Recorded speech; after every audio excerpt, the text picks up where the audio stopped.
الصلاة خير من النوم. أحب سنتي فقد أحبني فقد قال رسول الله صلی اللہ علیہ وسلم آج نہ مسجد ہے نہ میں ہے نہ میں خانہ، آج بدلا ہوا میں خانے کا میں خانہ ہے، اور یک بیک بدلی زمانے نے یہ کروٹ کیسی، جس طرف دیکھیے ویرانہ ہی ویرانہ ہے۔ اعوذ باللہ من الشیطان الرجیم، بسم اللہ الرحمن الرحیم، واقیموا الصلاة وآتوا الزکاة ان الصلاة تنہی عن الفحشاء والمنکر۔ درود شریف پڑھیے۔ اللہم صلی علی محمد وعلی آل محمد کما صلیت علی ابراہیم وعلی آل ابراہیم انک حمید مجید۔ اللہم بارک علی محمد وعلی آل محمد کما بارکت علی ابراہیم وعلی آل ابراہیم انک حمید مجید۔ بزرگوں اور دوستوں،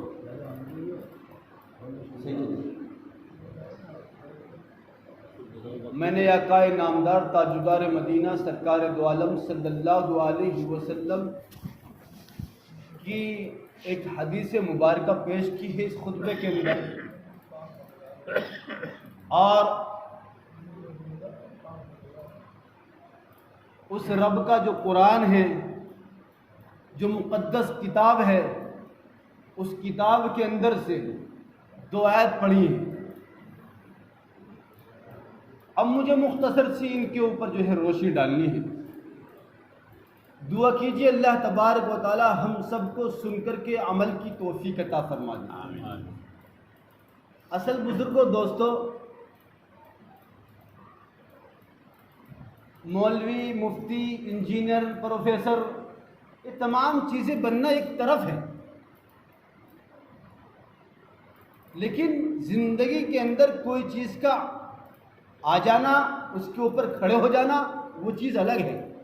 انسان حافظ بن گیا، قاری بن گیا، نماز نہیں پڑھ رہا تو کس کام کا ہے جی؟ مولوی صاحب بن گئے، امام جو ہے جماعت میں جا رہے ہیں، 4 مہینے لگا رہے، آگے پھر ویسے کی ویسے ہی ہو رہے، تو کس کام کا جی؟ اصل ہے عمل۔ عمل سے جنت بنتی ہے، تو ہمیں عمل چاہیے۔ تو بہرحال اللہ تبارک و تعالی سے دعا ہے کہ جو کہا جائے سنا جائے، اللہ اس پہ عمل کی توفیق عطا فرمائے۔ ہم لوگوں نے بڑے بڑے عالیشان مکان، ہمارے بڑی خوبصورت تجارتیں، اور ہماری دکانوں کی رونقیں، بستیوں کی رونقیں الگ ہی ہیں۔ ایک زمانہ تھا کہ بڑی غربت کے زمانے میں لوگ اپنا وقت کاٹتے تھے، لیکن اللہ نے فراوانی بخشی، بہت اچھی بات ہے۔ اس کے بارے میں یوں آتا کہ اللہ کے نبی نے تنگدستی سے پناہ چاہیے، تنگدستی ہونی بھی نہیں چاہیے، لیکن اس کے علاوہ اگر اللہ نے مال دیا ہے تو مال صحیح جگہ پہ ادا ہونا چاہیے۔ اللہ نے اولاد دی ہے، اللہ نے علم دیا ہے تو وہ علم صحیح استعمال ہونا چاہیے، ورنہ قرآن کا فیصلہ ہے اللہ کے یہاں ہر ایک چیز کا حساب اور کتاب ہوگا۔ الیوم تجزا کل نفس بما کسبت لا ظلم اليوم ان اللہ سریع الحساب۔ اللہ تبارک و تعالیٰ کے یہاں قیامت کے روز پیشی ہوگی کہ ایک کا بدلہ اللہ تبارک و تعالیٰ ہر ایک چیز جو دنیا کے اندر انسان نے کیا ہوگا اس کا معلوم کیا جائے گا، اور انسان کو اس کا بدلہ دیا جائے گا۔ تو اصل عمل ہونا چاہیے۔ بہرحال میں نے جو حدیث مبارکہ پیش کی ہے خطبے کے اندر، من احب سنتی فقد احبنی، کہ آقا نامدار تاجدار مدینہ صلی اللہ علیہ وسلم کی سنت اگر ہماری زندگی کے اندر آ جائے گی، آپ صلی اللہ علیہ وسلم کی جو زندگیاں ہیں اور اس کے اوپر جو اللہ کے نبی صلی اللہ علیہ وسلم نے محنت کی ہیں وہ محنت ہماری زندگی کے اندر بھی آ جائے تو 4 چاند لگ جائے گا زندگی کے اندر، یہاں بھی اور وہاں بھی۔ بہرحال اللہ کے رسول صلی اللہ علیہ وسلم کے بارے میں اللہ تبارک و تعالیٰ نے فرمایا قُلْ إِن كُنتُمْ تُحِبُّونَ اللَّهَ فَاتَّبِعُونِي يُحْبِبْكُمُ اللَّهُ وَيَغْفِرْ لَكُمْ ذُنُوبَكُمْ وَاللَّهُ غَفُورٌ رَحِيمٌ۔ تم میرے نبی کی اتباع کر لینا، میرے نبی کے لائے ہوئے دین کو اپنا لینا، میرے نبی کی پیروی کر لینا، میرے نبی جناب محمد رسول اللہ صلی اللہ علیہ وسلم کی محبت اپنے دل کے اندر سما لینا۔ یحببکم اللہ واللہ غفور رحیم، پھر میں بھی تم سے محبت کرنے لگوں گا جب تم میرے نبی کی سنتوں کی اتباع کریں گے، میرے نبی صلی اللہ علیہ وسلم کی اتباع کریں گے، آپ صلی اللہ علیہ وسلم کے لائے ہوئے دین کے اوپر عمل کریں گے۔ لیکن حالت سننے سے بات نہیں بنے گی، کرنے سے بات بنے گی۔ ہاں، کھانا رکھا ہوا ہے سامنے اور اس کو اگر ہاتھ نہ چلائے تو کام بنے گا نہیں، پیٹ بھرے گا نہیں، وہیں رکھا رہے گا۔ ہاں، اس لیے سن کر کے عمل کی ضرورت ہے۔ بزرگ اور دوستو، آقا نامدار تاجدار مدینہ، فاطمہ کے ابا عبداللہ کے لخت جگر، عبد المطلب کی نور نظر، عائشہ کے شوہر طیب طاہر کے والد گرامی جناب محمد رسول اللہ صلی اللہ علیہ وسلم کی محبت، آپ صلی اللہ علیہ وسلم کی تمام محبت ہمارے دلوں کے اندر ہونی چاہیے۔ جس طریقے سے مکے کی ایک بوڑھی عورت ہے، حضرت سمیہ رضی اللہ تعالیٰ عنہ، مکے کی بوڑھی عورت سب سے پہلے ایمان کے اندر داخل ہوئی اور 360 بتوں کی پوجا کرتی ہے، لات اور عزا کے سامنے، حبل کے سامنے اپنے سر کو خم کرتی ہے۔ لیکن جب آپ صلی اللہ علیہ وسلم کی محبت آپ کے دل کے اندر پیوست ہوئی، آپ نے آپ کا کلمہ پڑھا، آپ نے آپ کے ہاتھ پہ رکھ کے بیعت لی، تو آپ صلی اللہ علیہ وسلم کی چاہنے والی نے 360 بتوں کو پاس کر دیا، لات اور عزا کی گردن توڑ دی، حبل کا سر پھوڑ دیا، اور آقا نامدار صلی اللہ علیہ وسلم کی خدمت میں پہنچ گئی اور کہنے لگی یا رسول اللہ صلی اللہ علیہ وسلم، جو مکہ اور مدینے والوں کو آپ کلمہ پڑھاتے ہیں وہ کلمہ میں بھی پڑھنے کے لیے آئی ہوں۔ یا رسول اللہ صلی اللہ علیہ وسلم، یہ کلمہ تو سچا ہے، یہ کلمہ سچ اور حق ہے، اور آپ بھی سچ اور حق ہے، آپ امین ہیں، آپ صادق ہیں، آپ جس بات کی گواہی دیتے ہیں یا رسول اللہ صلی اللہ علیہ وسلم، خدا میرا گواہ ہے، میں صدق دل سے وہ کلمہ پڑھنے کے لیے آئی ہوں، یا رسول اللہ وہ کلمہ مجھے بھی پڑھا دیجئے۔ آپ نے وہ کلمہ پڑھا اور کلمہ پڑھنے کے بعد کلمے سے فیضاب ہو گئی، مسلمان ہو گئی۔ رسول اللہ صلی اللہ علیہ وسلم کی چاہنے والی کو، ظالموں کو علم ہوا، معلوم ہوا، پتہ چلا، ظالموں نے مارنا اور پیٹنا شروع کر دیا، یہاں تک کہ اس قدر مارا کہ زخموں سے لگی خون کی دھارا۔ حضرت سمیہ رضی اللہ تعالیٰ عنہ مکے کی بوڑھی عورت ہے، کہنے لگی ظالموں کافروں، تم میری بوٹی بنا ڈالو، مکے کی ریتلی زمین پر مجھے گھسیٹ ڈالو، مکے کی ریتلی زمین پر مجھے گھسیٹ ڈالو، لیکن جو میرے محبوب صلی اللہ علیہ وسلم کا کلمہ مجھے نصیب ہوا ہے اس کا انکار نہیں کر سکتی ہے۔ جی بھائیو کیا کہہ رہے، اس کا انکار نہیں کر سکتی۔ ہم نے اور آپ نے بھی کلمہ پڑھ رکھا، ہم بھی محمد کے چاہنے والے ہیں، ہم بھی نبی سے پیار کرنے والے ہیں۔ جو قرآن آقا صلی اللہ علیہ وسلم کے اوپر نازل ہوا تھا تو وہی سمیہ نے پڑھا تھا، وہی تمام صحابیات نے، تمام بزرگان دین نے، اولیاء اعظام نے پڑھا ہے، وہی قرآن ہم پڑھ لیں تو پھر ہماری بھی محبت ایسی ہونی چاہیے نا۔ میرا جی چاہ رہا ہے میں تو داڑھی رکھتا، میں تو چکنا بنوں، تو چکنا بن جا۔ محمد رسول اللہ صلی اللہ علیہ وسلم سے تجھے محبت کہاں ہے؟ آقا نامدار صلی اللہ علیہ وسلم کا جو چہرہ تھا وہ داڑھی مبارک سے سجا ہوا تھا۔ ہاں، کہتے ہیں کیا محمد کے ماننے والے ہیں، نبی سے پیار کرنے والے ہیں۔ اگر نبی سے سچی محبت کرتے ہو تو پھر نبی کی طریقے کو اپناؤ۔ بہرحال آقا نامدار تاجدار مدینہ جناب محمد رسول اللہ صلی اللہ علیہ وسلم کی چاہنے والی قید ہو گئی، ظالموں نے پریشان کر دیا، آگے جاگے تھک گئے، مارتے پریشان ہو گئے۔ ظالموں نے آپس میں مشورہ کیا اور ایک مشورے میں یہ بات آئی، 2 اونٹ لائے گئے، ایک اونٹ دائیں جانب باندھ دیا اور ایک اونٹ سے ایک بائیں جانب باندھ دیا، اور ایک اونٹ سے ایک پاؤں باندھ دیا اور ایک اونٹ سے ایک پاؤں باندھ دیا۔ حضرت رسول اکرم صلی اللہ علیہ وسلم کی چاہنے والی سے کہا گیا اے سمیہ اب تیری آخری خواہش ہو تو ہمیں بتا دے, ہم تجھے زندہ مارنے والے ہیں, اب تجھے ہم اس دنیا سے نمٹانے والے ہیں, اب تو اس دنیا سے روح پوش ہو جائے گی. اے سمیہ اگر تیری کوئی آخری خواہش ہو ہمیں بتاؤ, ہم پورا کرے. جس طریقے سے اس دنیا کے اندر ایک مجرم کی آخری خواہش ہوتی ہے اس سے معلوم کیا جاتا ہے, اس سے پوچھا جاتا ہے, اسی طریقے سے میری ماں سے بھی معلوم کیا گیا. حضرت سمیہ نے کہا ہاں ظالموں کافروں, میری خواہش یہ ہے میرے بیٹے کو میرے پاس بلا دیا جائے. آپ کے بیٹے کو اطلاع کی گئی. حضرت عمار فوراً تشریف لے آئے. حضرت رسول اکرم صلی اللہ علیہ وسلم کی چاہنے والی بندھی ہوئی ہے, جکڑی ہوئی ہے, جنبش بھی نہیں کر سکتی, ہل بھی نہیں سکتی. آقا نامدار صلی اللہ علیہ وسلم کی چاہنے والی نے کہا بیٹے میری خدمت کے اندر آ اور میری بات سن, میرا پیغام لے جا. اور میرا پیغام یہ ہے آقا صلی اللہ علیہ وسلم سے کہہ دینا کہ سمیہ جکڑی ہوئی ہے, پکڑی ہوئی ہے, لیکن ایمان کی پکی ہے. کیا کہہ رہی؟ ایمان کی پکی ہے. ہم روزہ رکھتے بھی خدا کی قسم جھوٹ بول رہے, مذاق نہیں کر رہا ہوں, مسجد کے ممبر پہ بیٹھ کے کہہ رہا ہوں, اس کو خدا کی قسم کھا کے کہہ رہا ہوں, روزہ رکھ کے بھی جھوٹ بول رہے. وہ 72 سال کی عورت مکے کی رہنے والی ہے, لیکن جب ایمان لے کر کے آئی تو جان کی پرواہ نہ کی. آپ کی شرمگاہ کے اندر ظالموں نے پرچھ مارے, لیکن جان کی پرواہ نہ کی, جھوٹ نہ بولا, شرک نہ کیا, بدعت نہ کی. ہم نہ جانے کون کون سی گناہ کرتے. بہرحال حضرت رسول اکرم صلی اللہ علیہ وسلم کی چاہنے والی کو قید کر رکھا ہے اور مارنا اور پیٹنا شروع کر رکھا ہے. اب آخری مشورہ کیا. حضرت رسول اکرم صلی اللہ علیہ وسلم کے صحابی ہیں, فوراً تشریف لے گئے اور کہنے لگے اے فاطمہ کے ابا, اے عبداللہ کے لخت جگر, میری ماں کو قید کر رکھا ہے اور آپ کی خدمت میں میری ماں نے ایک پیغام بھیجا ہے. پیغام یہ ہے کہ میری ماں چل کر کے نہیں آ سکتی, ہل نہیں سکتی. آپ کو میری ماں نے وہیں سے آخری سلام پیش کیا ہے, یا رسول اللہ قبول فرما لیجئے.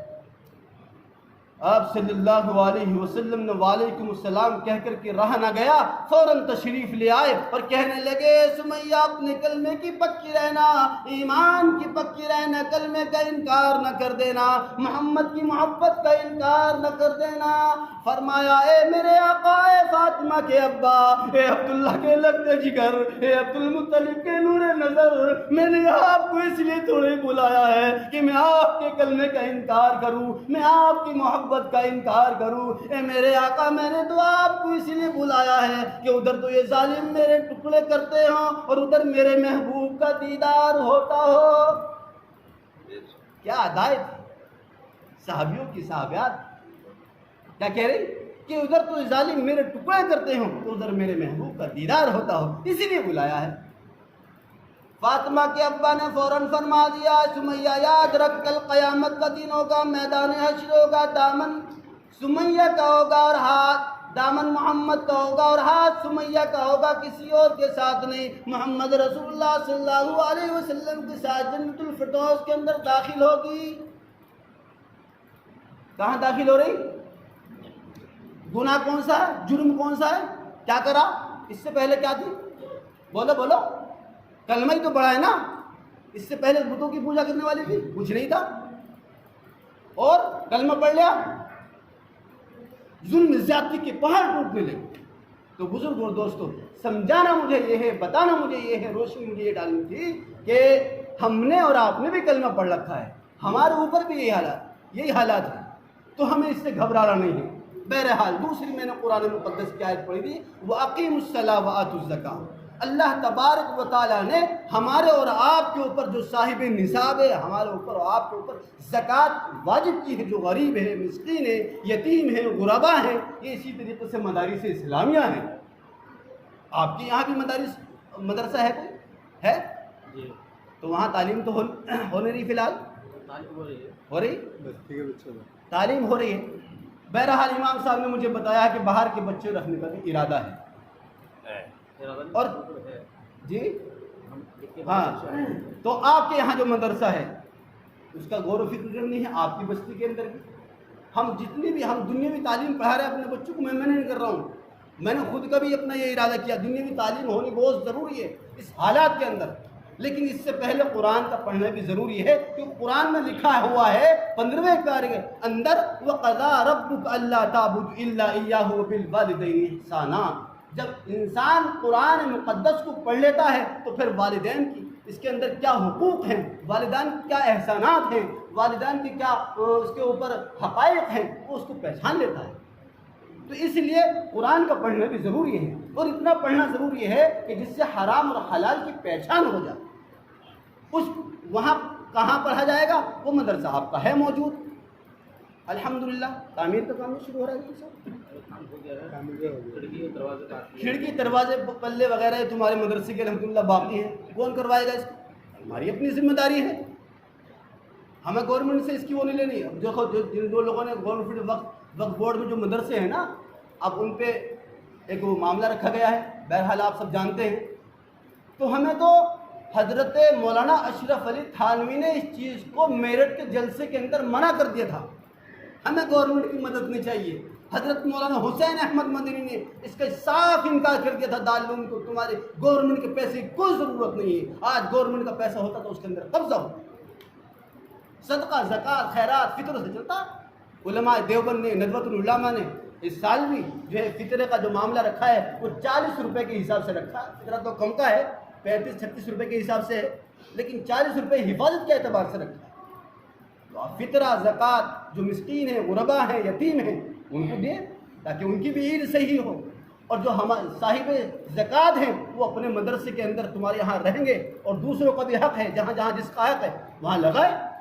ہاں بہت ضروری ہے۔ الحمدللہ 18-20 سال آپ کے امام صاحب کو ہو گئے، 4-5 سال تو مجھے بھی ہو گئے دیکھتے ہوئے، مجھے یہاں آتے ہوئے۔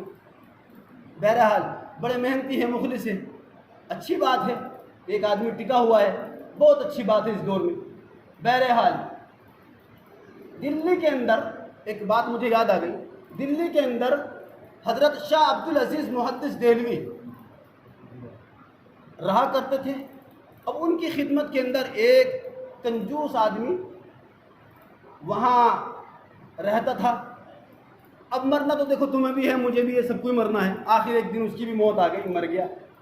اپنے جیتے جی اپنی اولاد کو کچھ دیا نہیں کرتا تھا۔ یہ بات مجھے اس لیے یاد آئی کیونکہ آج کے دور میں بھی کچھ صاحب نصاب ہیں، وہ زکوٰۃ لینے کے لیے جاتے ہیں تو وہ یہ کہتے ہیں کہ میاں پھر آنا، کل کو آنا، پرسوں کو آنا، سبھی سیٹھ نہیں ہے، ابھی یہ نہیں ہے۔ ارے بھائی جس کے وہ غربا ہے، یتیم ہے، بیچارہ پریشان ہے، کسی کا بچہ بیمار ہے، اگر وہ مر گیا تمہارے اوپر زکوٰۃ واجب ہے، تم نے دی نہیں تو اس کا گناہ کس کے اوپر ہوگا؟ تمہارے اوپر ہوگا جس کے اوپر زکوٰۃ واجب ہے۔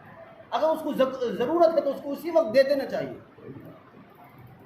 تو بہرحال مر گیا، مرنے کے بعد میں سارا مال و متا چھوڑ گیا، لڑکا تھا، لڑکا رہا، لڑکا بھی غصے میں آیا، اور جو مال و متا تھا سارا کا سارا وہ جیورات وہ اثر بھی وہاں جو ہے رکھا قبر کے اندر۔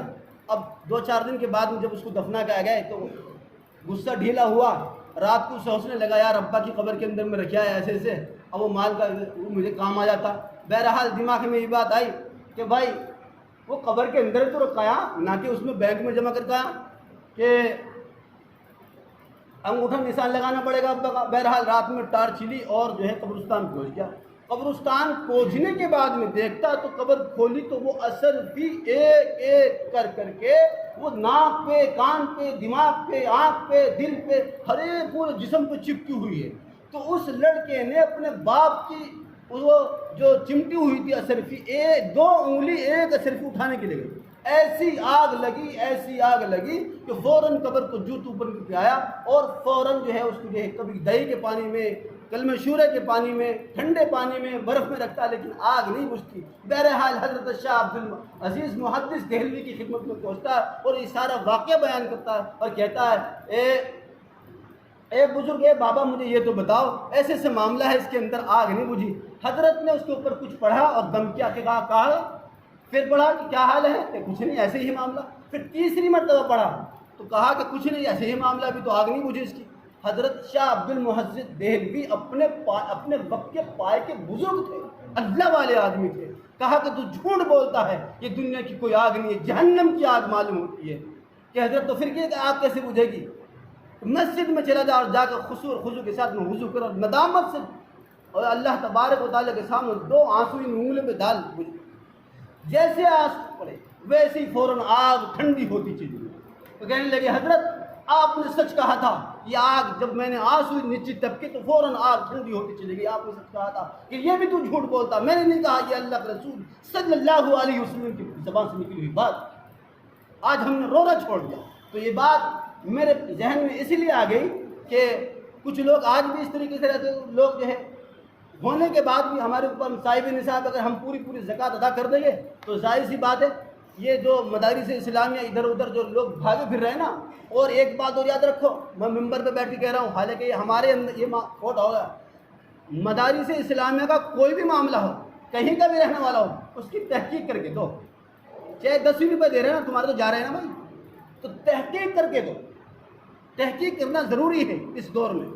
بہرحال اللہ ہم سب کو عمل صالحہ نصیب عطا فرمائے، اور جو کہا گیا سنا گیا اللہ اس پہ عمل کی توفیق عطا فرمائے. اللہ تبارک و تعالی ہم سب کو 5 ٹائم کی نماز پابندی کے ساتھ، اور اللہ کے رسول صلی اللہ علیہ وسلم